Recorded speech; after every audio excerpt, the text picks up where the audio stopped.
அக்கா, கல்யாணம் நின்னு போனது உனக்கு கஷ்டமா தான் இருக்கும்னு எனக்கு புரியுது. ஆனா யாரோ உன்னை பத்தி சொன்னதை கேட்டு அந்த மாப்பிள்ளை கல்யாணத்தை நிறுத்தினதை நினைச்சலாம் நீ ஃபீல் பண்ணலாமா சொல்லு? யாரோ என்னடி யாரோ?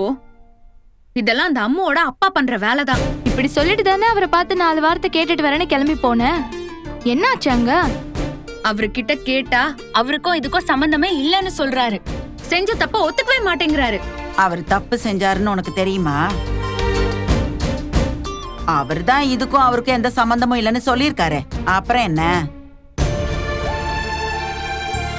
நீ கேக்குறங்கிறதுக்காக செய்யாத தப்பையெல்லாம் செஞ்சேன்னு ஒத்துக்க முடியுமா என்ன? இல்லம்மா, நீ சொன்ன மாதிரி நம்ம ஊர்ல என்ன பத்தி விசாரிச்சிருந்தா கூட பொறாமையில நம்ம அக்கம் பக்கத்துல உள்ளவங்க எல்லாம் ஏதாச்சும் சொல்லிருக்கலாம். ஆனா இந்த ஊர்ல நமக்கு தெரிஞ்சவங்கன்னா அது அந்த அம்மாவோட குடும்பம் மட்டும்தான். அப்ப அவங்க தானே மாப்பிள்ளை வீட்டுல என்ன பத்தி தப்பா சொல்லிருக்கணும். இத போய் கேட்டா அவர் எப்படி இல்லங்கிறாரு?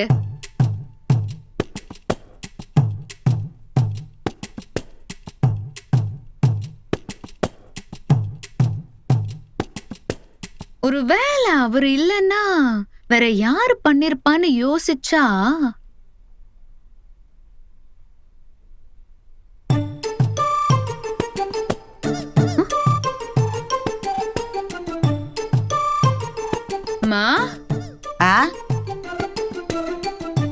நீ ஏதாவது மாப்பிள்ளை வீட்டுக்காரங்க கிட்ட பேசினியா?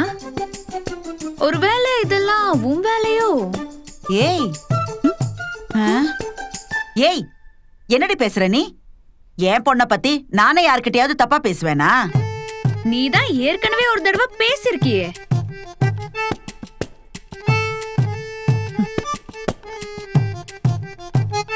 நீயும் அம்மாவோட அப்பாவும் சேர்ந்துக்கிட்டு நான் பார்த்த மாப்பிள்ளை கிட்ட என்ன பத்தி என்னெல்லாம் சொல்லிருக்கீங்க. இப்போ அவரு எதுவுமே பண்ணலங்கிறாருன்னா ஒருவேளை இது உன் வேலையா இருக்குமோன்னு தான் கேட்டேன். ஒரு தடவை நான் அப்படி பேசினதுக்கே நீ என்ன உண்டு இல்லைன்னு பண்ணிட்ட. இதுல திரும்பவும் நான் போய் இப்படி எல்லாம் பேசுவேனா? சத்தியமா நான் எதுவும் பண்ணவே இல்லடி. வேற யாரோ தான் இப்படி எல்லாம் உன்னை பத்தி சொல்லிருக்காங்கன்னு தெரியுது. ஆனா அது யாருன்னு தான் தெரியல. இதுல நீ விஜய் தம்பிய வேற தப்பா நினைச்சிட்ட. இப்பவும் உனக்கு அவரை பத்தி நான் தப்பா நினைச்சதுதான் கஷ்டமா இருக்கு. என் கல்யாணம் நின்னு போனதை பத்தி உனக்கு கொஞ்சம் கூட கவலை இல்லல்ல? நீங்க யாருமே இந்த கல்யாணம் நின்னு போனதை நினைச்சு வருத்தப்படுற மாதிரியே எனக்கு தெரியல. எங்களுக்கு தான் ஆரம்பத்துல இருந்தே இந்த கல்யாணத்துல விருப்பம் இல்லையடி. எங்க பேச்ச கேட்காம உன் இஷ்டத்துக்கு நீ எல்லாம் பண்ண. அப்படி இருக்கிறப்போ இந்த கல்யாணம் நின்னு போனதுல எங்களுக்கு என்ன கவலை இருக்க போகுது சொல்லு? சரி, அப்புறம் ஏன் கார்த்திக் வந்து கல்யாணம் வேண்டான்னு சொல்லிட்டு போனப்போ நீ பதறி போயிட்ட?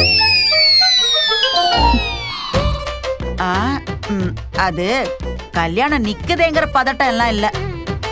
என் பொண்ண பத்தி அநியாயமா யாரோ தப்பு தப்பா சொல்றாங்களேங்கிற அந்த பதட்டம்.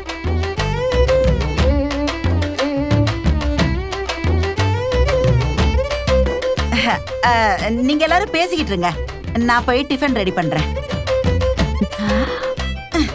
அத குடுமா, நான் போறேன்.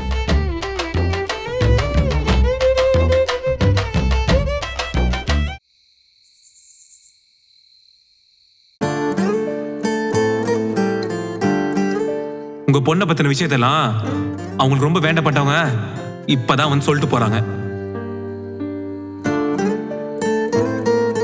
எனக்கு இந்த மாதிரிலாம் போய் நீங்கள் கல்யாணம் பண்ணிக்க போகிற பையன் வீட்டில் உங்களை பற்றி தப்பாக பேசணும்னு எந்த அவசியமும் இல்லை.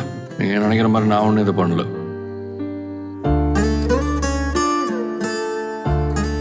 எனக்கும் இதுக்கும் சம்மந்தம் இல்லைன்னு அவரு சொல்றாரு. அம்மா கிட்ட கேட்டா அம்மாவும் நான் எதுவும் சொல்லலன்னு சொல்றாங்க. அப்ப வேற யார் தான் என்னை பத்தி கார்த்திக் வீட்டுல தப்பா சொல்லிருப்பா?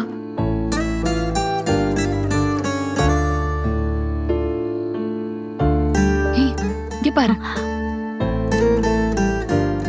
எப்படி நின்னுட்டு இருக்கான். வா.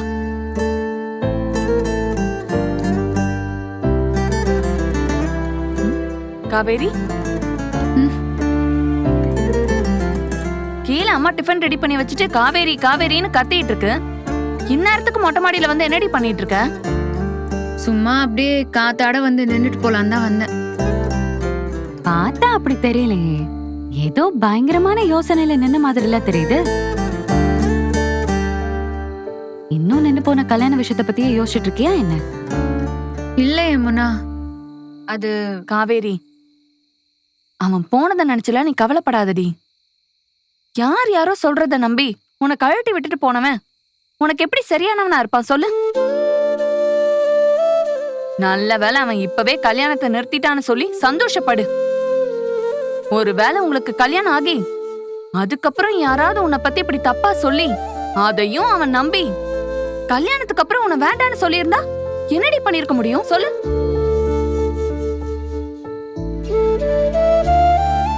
லைஃப்ல நம்ம ரொம்ப ஆசைப்படுற சில விஷயங்கள் நடக்காம போறப்போ அந்த நேரத்துல நமக்கு அது கஷ்டமா இருக்கலாம்.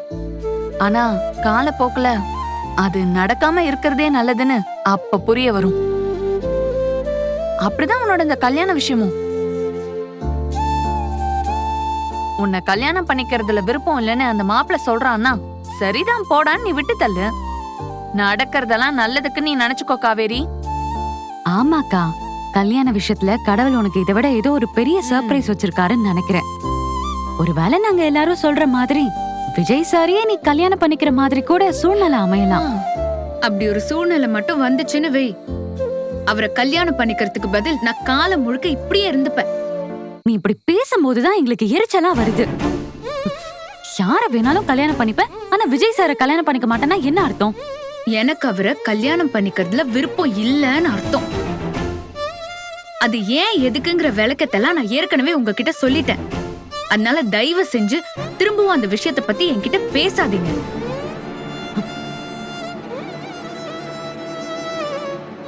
நீங்க எல்லாரும் இப்படி பேசதான் சீக்கிரமா எவனையாவது கல்யாணம் பண்ணிட்டு இங்க இருந்து போயிடலாம்னு தோணுது. ஏய் சரி சரி, நாங்க எதுவும் பேசல. யமுனா, நீ கொஞ்ச நேரம் அமைதியா இரு.